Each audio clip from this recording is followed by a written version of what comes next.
Hi friends, Chiranjeevi versus Balakrishna.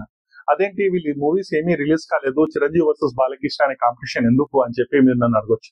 అయితే ఇది movies cinemas గురించి కాంపిటీషన్ కాదు, ఇది పొలిటికల్ కాంపిటీషన్ అని చెప్పాలి. అయినా కూడా చిరంజీవి గారు పొలిటికల్ గా యాక్టివ్ లేరు, తన ఫోకస్ అంతా మూవీస్ పైన పెట్టడం జరిగింది కదా. మరి చిరంజీవి గారిని ఎందుకు పొలిటికల్ లో లాగుతున్నారు అని చెప్పి మీరు నన్ను అడగొచ్చు. అయితే చిరంజీవి గారు పాలిటిక్స్ వద్దని చెప్పి తను అనుకున్నా కూడా పాలిటిక్స్ తన చుట్టూ తిరుగుతున్న సంఘటనలు కొన్ని ఉన్నాయి. అయితే ఈ సంఘటన, ఈ ఇష్యూ జరగడానికి ముఖ్య కారణం ఏంటంటే, బాలకృష్ణ గారు రీసెంట్ గా ఈ నెలలో ఆంధ్రప్రదేశ్ లో అసెంబ్లీ సెక్షన్ నడుస్తుంది. అయితే ఈ అసెంబ్లీ సెక్షన్ లో మాజీ ముఖ్యమంత్రి అయిన జగన్మోహన్ రెడ్డి గారిని సైకో గాడ్ అని చెప్పి సంబోధించడం, దాంతో పాటు సినీ ఇండస్ట్రీ వాళ్ళు తరఫున చిరంజీవి గారు జగన్మోహన్ రెడ్డి దగ్గరికి వెళ్ళి కొన్ని ఇష్యూస్ ని రెక్టిఫై చేయాలని చెప్పి అడిగితే, ఎవడు చెప్తే విన్నాడు వాడు ఆ సైకో గాడు అన్నట్లు బాలకృష్ణ గారు చెప్పడం జరిగింది. అంటే ఇక్కడ చిరంజీవి గారిని ఎవడు అన్నట్టు ఏకవచనంలో మర్యాద లేకుండా ఎవడు అన్నట్లు చెప్పినట్లు ఈ మాటలు ఒక్కసారిగా సంచలనంగా మారి రాష్ట్ర వ్యాప్తంగా ఇటు వైసీపీ లీడర్స్ గానీ, లేకుంటే ఇటు చిరంజీవి గారి అభిమానులు గానీ, అఖిల భారత చిరంజీవి ఫ్యాన్స్ అసోసియేషన్ నుంచి ఒకటే డిమాండ్ ఏంటంటే, చిరంజీవి గారిని క్షమాపణలు కోరాలి బాలకృష్ణ గారు, ఇట్లా ఇష్టం ఉన్నట్లు మాట్లాడడం ఏంటని చెప్పి ఈ మధ్య కాలంలో బాగా చర్చనీయాంశంగా మారిన విషయం ఈ 2-3 రోజుల నుంచి. అయితే అసలు ఇష్యూ ఏంటి, ఎందుకు బాలకృష్ణ గారు జగన్ గారిని సైకో గాడ్ అని చెప్పి సంబోధించారు, అసలు చిరంజీవి గారు ఈ ఇష్యూలో ఎందుకు చిరంజీవి గారిని తీసుకున్నారు అని తెలుసుకునే ప్రయత్నం మనం చేద్దాం. అయితే ఈ నెలలో ఆంధ్రప్రదేశ్ లో అసెంబ్లీ సెక్షన్ జరుగుతుంది. అయితే అక్కడ బీజేపీ లీడర్ అయిన కామినేని శ్రీనివాస్ గారు పాత జ్ఞాపకాలు కొన్ని తెచ్చుకున్నారు. అవి ఏంటంటే, జగన్మోహన్ రెడ్డి, మాజీ ముఖ్యమంత్రి జగన్మోహన్ రెడ్డి గారు సినీ ఇండస్ట్రీ కార్మికులను చాలా చులకనగా, సినీ ఇండస్ట్రీ వాళ్ళను చాలా చులకనగా వాళ్ళని దగ్గరనిచ్చేవారు కాదు, వాళ్ళ సమస్యలు కూడా పట్టించుకునేవారు కాదు. అలాంటి సమయంలో సినీ ఇండస్ట్రీకి సంబంధించిన కష్టాలను చిరంజీవి గారి దగ్గరికి వెళ్ళి సినీ ఇండస్ట్రీ పెద్దలు ఎవరైతే డైరెక్టర్స్, ప్రొడ్యూసర్స్, ఎగ్జిక్యూటివ్స్, డిస్ట్రిబ్యూటర్స్ ఎవరైతే ఉంటారో వాళ్ళంతా కలిసి చిరంజీవి గారిని రిక్వెస్ట్ చేస్తే, చిరంజీవి గారు అప్పటి సినిమాటోగ్రఫీ మినిస్టర్ అయిన పేర్ని నాని గారితో మాట్లాడి సీఎం గారి అపాయింట్మెంట్ తీసుకొని, ఆ తర్వాత సీఎం గారిని కలిసి సీఎం గారితో మాట్లాడి, మేము ఒక 10 మంది వస్తాము, మాకు ఇట్లా అపాయింట్మెంట్ ఇవ్వండి అని చెప్పి మాట్లాడిన తర్వాత, అక్కడికి వెళ్ళిన తర్వాత వీళ్ళని గేట్ దగ్గరనే వీళ్ళ కార్లు ఆపేసి, ఆ తర్వాత వీళ్ళను సీఎం గారు కలవకుండా కేవలం సినిమాటోగ్రఫీ మినిస్టర్ అయినా పేర్ని నాని గారితో మాట్లాడి వెళ్ళిపోండి అన్నట్టు చెప్తే, లేదు ఇంతమంది వచ్చాము ఇదేం తమాషానా అన్నట్లు చిరంజీవి గారు ఒత్తిడి వల్లనే జగన్మోహన్ రెడ్డి గారు వచ్చి వీళ్ళతోని మాట్లాడినట్టు, చిరంజీవి వల్లనే కొన్ని ఇష్యూస్ రిజాల్వ్ అయినట్లు కామినేని శ్రీనివాస్ గారు చెప్పడం జరిగింది ఈ అసెంబ్లీ సెక్షన్ లో. దీనికి బాలకృష్ణ గారు కాసేపు అయిన తర్వాత బదిలిస్తూ, ఆ సైకోగాడు ఎవరు చెప్తే మీరే వినండి, నేను ఒక క్లిప్ వేస్తాను. ఇప్పుడు అందరూ ఇండస్ట్రీ కలవడానికి వెళ్ళినప్పుడు సైకో గాడిని ఇది అదేదో గట్టి ఎవడు అడిగాడు, గట్టిగా అడిగితే పంపించారు లోపలికి, వచ్చాడు ఈడు కలవడానికి. చూశారు కదా, ఆ సైకో గాడు ఎవడు చెప్తే వింటాడు, ఎవడు చెప్పాడు అది ఇది అనుకుంటూ అటు మాజీ ముఖ్యమంత్రి వైఎస్ జగన్మోహన్ రెడ్డి గారిని, ఇటు చిరంజీవి గారిని అవమానించే విధంగా మాట్లాడినట్లు మనకు తెలుస్తుంది. దీంతో ఒక్కసారిగా హాట్ టాపిక్ అయింది. దీన్ని అసెంబ్లీలో ఉన్న వాళ్ళు కూడా అంతా పగలబడి నవ్వడము జరిగింది. దీని గురించి పెద్దగా అంటే పగలబడి నవ్వి అసెంబ్లీ సెక్షన్ కూడా దీన్ని అసలు ఏమనుకుంటున్నారో నాకు ఇప్పటికీ అర్థం కావట్లేదు. అది అసెంబ్లీ సెక్షన్ అనుకుంటున్నారా, లేకుంటే వాళ్ళ పార్టీ హౌస్ అనుకుంటున్నారా, లేకుంటే వాళ్ళ పార్టీ మీటింగ్ ఏదైనా క్యాంపెయిన్ చేస్తే అక్కడికి వచ్చిన జనం అని ఇది చాలా పెద్ద తప్పు. అయితే దీనికి వివరణ ఇస్తూ చిరంజీవి గారు ప్రజెంట్ విదేశాలలో ఉండడం వల్ల ఒక ప్రెస్ నోట్ ద్వారా తన యొక్క ఒపీనియన్స్ ని తెలపడం అనేది జరిగింది. అయితే ఆ ఒపీనియన్స్ ఏం తెలపడం జరిగిందంటే, సినీ ఇండస్ట్రీలో కొన్ని కష్టాలు ఉన్నాయి, దానికి తోడు జగన్మోహన్ రెడ్డి గారు తన హయాంలో అంటే 2019 నుంచి 2024 మధ్య కాలంలో మూవీ టికెట్స్ రేట్స్ భారీగా తగ్గించడం వల్ల మూవీస్ పైన డైరెక్ట్ గా ఇంపాక్ట్ పడుతుంది. అది ఎందుకంటే మూవీ కాస్ట్ అనేది తన మూవీ తీయడం అనేది చాలా ఖర్చుతో కూడుకున్న పని. దానికి హీరోస్ రెమ్యునరేషన్ కానివ్వండి, ఇప్పుడున్న డిమాండ్ ప్రకారము ఆ విజువల్స్ కానీ, ఆ క్వాలిటీ కానీ ఇవ్వాలంటే భారీగా ఖర్చు అవుతుంది. దీనికి బడ్జెట్ అనేది బాగా పెరుగుతుంది. అందరికి రెమ్యునరేషన్స్, సాలరీస్ రూపంలో చాలా ఖర్చుతో కూడుకున్న పని. ఇప్పుడు ఆంధ్రప్రదేశ్ లో చాలా థియేటర్స్ ఉంటాయి. అక్కడి నుంచి చాలా రెవెన్యూ అనేది జనరేట్ అవుతుంది తెలుగు సినీ ఇండస్ట్రీకి.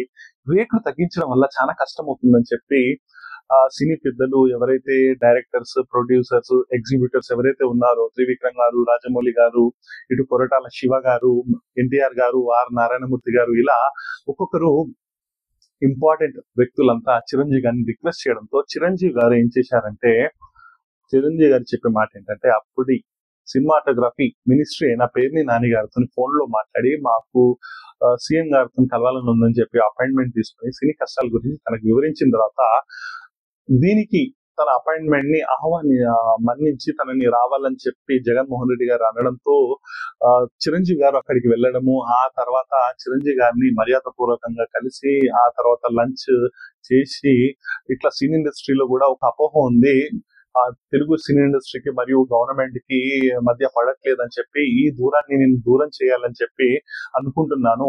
మీరు టైం ఇస్తే మళ్ళీ మేము కొంతమందితో వచ్చి మిమ్మల్ని కలుస్తామని చెప్తే దానికి సానుకూలంగా స్పందించిన తర్వాత అక్కడ నుంచి వెళ్ళిపోయారు.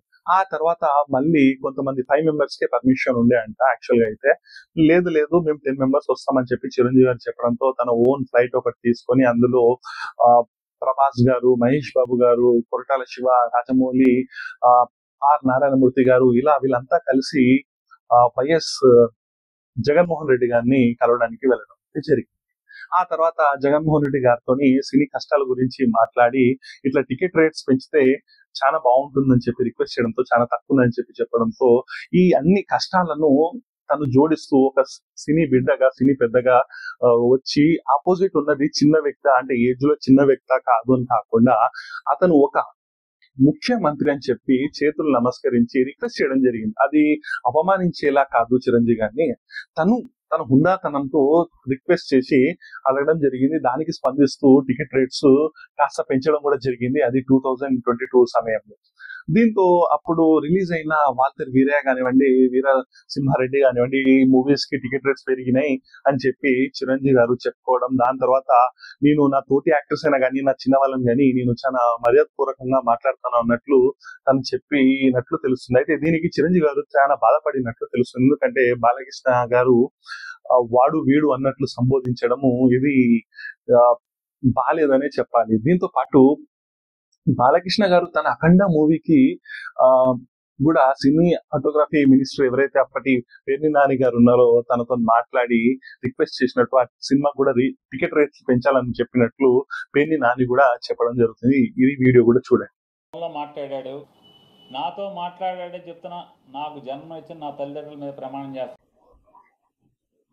అయితే ఇక్కడ కేవలం సినీ ఇండస్ట్రీ కష్టాల కోసమే తాను తగ్గడానికి కూడా రెడీ అని చెప్పి చిరంజీవి గారు ప్రతి ఒక్కరితోని, చిన్నలతోని కూడా, పెద్దలతో కూడా, తోటి స్టార్స్ తో కూడా ఎంతో రెస్పెక్టివ్ గా ఉండే చిరంజీవి గారితోని బాలకృష్ణ గారు ఇలాంటి మాట్లాడడం అనేది కరెక్ట్ కాదన్నట్టు ఇది నా యొక్క ఒపీనియనే కాకుండా యావత్ ప్రజల యొక్క ఒపీనియన్. ఇటు వైసీపీ లీడర్స్ కూడా చాలా తీవ్రంగా వ్యతిరేకిస్తున్నారు. ఎందుకంటే సరే, వైసీపీ లీడర్స్ లో కూడా కొంతమంది లీడర్స్ చాలా హీనంగా, అసహ్యంగా మాట్లాడారు.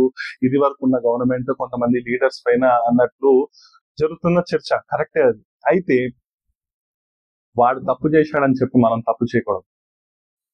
ఒకడు గడ్డి తింటే మనం గడ్డి తినంగా, అదొక సభ. ఆ సభలో ఏంటి, మనము పార్టీ మీటింగ్ కాదు, లేకుంటే క్యాంపెయిన్ కాదు, అది ఏంటి, అక్కడ మనం ప్రజల సమస్యలు, ప్రజలకు కావాల్సిన ఏంటి దాని గురించి చర్చించి పోట్లాడి మనకు నియోజకవర్గానికి ఏం కావాలి, మన నియోజకవర్గ ప్రజలను ఎలా న్యాయం చేయాలని దానిపైన మాట్లాడాల్సిన సభ అది. ఆ సభకు ఒక గౌరవం ఉంది. దాన్ని మనము ఆ గౌరవాన్ని నిలబెట్టేలా మన మాటలు ఉండాలి తప్ప వాడు వీడు సైకోగాడు అన్నట్లు మాట్లాడుతుంది. ఇంకో మాట ఏంటంటే, చాలా మంది చెప్పే మాట, సీనియర్ హీరో స్వర్గీస్తులు ఎన్టీఆర్ గారు తన తోటి స్టార్స్ అయినా, లేకుంటే చిన్నవాళ్ళైనా, పెద్దవాళ్ళైనా ప్రతి ఒక్కరిని మర్యాదగా సంబోధించేవారు. అలాంటిది తన కడుపున బాలకృష్ణ గారు ఎప్పుడు తన తండ్రి గారిని స్మరిస్తూ ఉంటారు. అలాంటిది తను ఎంత రూడ్ గా మాట్లాడడం కరెక్ట్ కాదు అన్నట్లు కొంతమంది మాట్లాడడం కూడా గమనార్థం. దీనికి బాలకృష్ణ గారు కూడా, అయితే బాలకృష్ణ అభిమానించే వాళ్ళు ఏమంటారంటే, బాలశ్రీకృష్ణ గారు ముక్కుసూటి మనిషి, చిన్నపిల్లల మనస్తత్వం, అందుకే తను ఫ్లోలో మాట్లాడేస్తుంటారు కానీ తను వెనకాల ఎలాంటి ద్వేషం గాని ఏది గాని ఉండదు అన్నట్లు ఫ్యాన్స్ చెప్తూ ఉంటారు. కానీ ఏది అయినప్పటికీ మనం ఒక సొసైటీలో ఉన్నప్పుడు మనం ఎంత పెద్ద వాళ్ళమైనా సరే మనం ఆపోజిట్ వాళ్ళకు రెస్పెక్ట్ ఇవ్వాలి. అది మన సంస్కారము. అది మంచి మనిషి అయినా చెడు మనిషి అయినా ఎవరైనా, తను చెడు చేశాడని చెప్పి నేను చెడు చేస్తే తనకి నాకు డిఫరెన్స్ ఏముంటది? ఏముండదు. అలాంటిది ఇది కొంచెం ఇది ఇక్కడతోనే ఈ ఇష్యూ అనేది సర్దుమనితే బాగుంటుంది. ఎందుకంటే చిరంజీవి గారు ప్రతి ఒక్క విషయంలో కూడా తను చాలా తగ్గి ప్రతి ఒక్కటి అంటే ముందుకు తీసుకెళ్తూ ఉంటారు. అసలు తనకు అవసరమే లేదు ఈ సినీ ఇండస్ట్రీలో ఉన్న ఇష్యూస్ ని, అయినప్పటికీ తను ముందుండి ఇలా నడిపిస్తుంటారు. ఇక్కడ ఇంకో విషయం గమనార్థం ఏంటంటే, బాలకృష్ణ గారికి కూడా ఈ మీటింగ్ అప్పుడు పిలవడం జరిగిందంట చిరంజీవి గారు. అయితే బాలకృష్ణ గారు రెస్పాండ్ కాలే అంటే ఆ టైంలో అందుబాటులో లేరండి. అయినప్పటికీ ఒక ప్రొడ్యూసర్ ద్వారా బాలకృష్ణ గారికి ఇన్ఫర్మేషన్ కూడా పంపించడం జరిగిందంటే, అయినప్పటికీ బాలకృష్ణ గారు ఈ మీటింగ్ ని అటెండ్ కాలేదంట. అయితే ఇది జరిగింది. తెలుగు ఇండస్ట్రీకి ఒకప్పుడు ఎన్టీఆర్, ఏఎన్ఆర్, ఆ తర్వాత కృష్ణ గారు, శోభన్ బాబు గారు, ఆ తర్వాత మన 4 పిల్లర్స్ చిరంజీవి, నాగార్జున, వెంకటేష్, బాలకృష్ణ, ఇలా 4 పిల్లర్లు. ఏ ఇండస్ట్రీలో ఏ ఇష్యూ వచ్చినా కూడా ఎన్టీఆర్, ఏఎన్ఆర్ గారు చూసుకునేది. ఆ తర్వాత దాసరి నారాయణరావు గారు కానివ్వండి, రామారావు గారు చూసుకునేది. అయితే ఇప్పుడు ఏమైపోయిందంటే ప్రజెంట్ దాసరి నారాయణరావు గారు వెళ్ళిపోయిన తర్వాత చిరంజీవి గారు, ఎందుకంటే వెంకటేష్ నాగార్జున గారు ఇద్దరు దీని మీద పెద్దగా ఇంట్రెస్ట్ చూపారు. సో దీని వల్ల బాలకృష్ణ మరియు చిరంజీవి గారి పైనే ఇప్పుడు అందరూ ఇండస్ట్రీలో ఏ ఇష్యూ ఉన్నా వీళ్ళకి చెప్పుకోవడం జరుగుతుంది. అందులో దాదాపు 80% చిరంజీవి గారి దగ్గరికి వెళ్తారు. ఎందుకంటే మన బాలకృష్ణ గారు ముక్కుసూటు మనిషి, అందుకే సౌమ్యంగా మాట్లాడలేరు. ప్రతి ఒక్కరితోని అంటే మాట స్టైల్ వేరుంటుంది. అదే చిరంజీవి గారు అయితే సౌమ్యంగా మాట్లాడతారు. తను ప్రతి ఒక్కటి అర్థం చేసుకుంటారని చెప్పి ఒక దాదాపు 80% పీపుల్స్ యొక్క చాయిస్ చిరంజీవి గారే. సో దానికి నేను ఇండస్ట్రీ కోసం తగ్గడానికి కూడా సిద్ధమే, నేను ఇండస్ట్రీలో ఒక బిడ్డని మాత్రమే, నేను పెద్దని కాదు అని చెప్పి చిరంజీవి గారు చాలాసార్లు చెప్పడం జరిగింది. దీనిపైన కూడా కొంతమంది ఇప్పుడు కామెంట్స్ ఏం చేస్తున్నారంటే, పవన్ కళ్యాణ్ గారు దండం పెట్టినందుకు లేకుంటే ఇంకేదో జగన్ గారిని కూడా ఇంతలా అవమానించలేదు. అలాంటిది బాలకృష్ణ గారు చిరంజీవి తన అన్నయ్యని వాడు వీడు అనడము ఇది కరెక్ట్ కాదు. రేపటి రోజు ఇలానే ఉంటే ఈ కూటమి గవర్నమెంట్ కూడా కూలిపోతుంది. ఆ తర్వాత జనసేన, టీడీపీ వేర్వేరు అవ్వాల్సి వస్తుంది. ఇప్పటి వరకు ఎందుకు జనసేన నుంచి పవన్ కళ్యాణ్ గారు స్పందించలేదు దీనిపైన అని చెప్పి కొంతమంది క్వశ్చన్స్ కూడా అడగడం జరుగుతుంది. ఏదేమైనా ఈ ఇష్యూ తొందరగా సద్దుమణగాలి. మనం పబ్లిక్ డొమైన్ లో ఉన్నప్పుడు, పబ్లిక్ ప్లేసెస్ లో ఉన్నప్పుడు, అది కాకుండా ముఖ్యంగా మనం ఇలాంటి చట్ట సభలలో ఉన్నప్పుడు ఇలాంటి విషయాలు గాని ఇలాంటి మాటలు గాని జారకూడదు అనేది నా యొక్క ఒపీనియన్. నా యొక్క వీడియో మీకు నచ్చినట్లయితే ప్లీజ్ లైక్, షేర్, సబ్స్క్రైబ్ చేయండి. ఈ వీడియో పైన మీ కామెంట్స్ ఏంటో, మీ ఒపీనియన్స్ ఏంటో కామెంట్ రూపంలో తెలియజేయండి. నెక్స్ట్ వీడియోలో మనం మళ్ళీ కలుద్దాం. అంతవరకు by bye friends. Thanks for watching.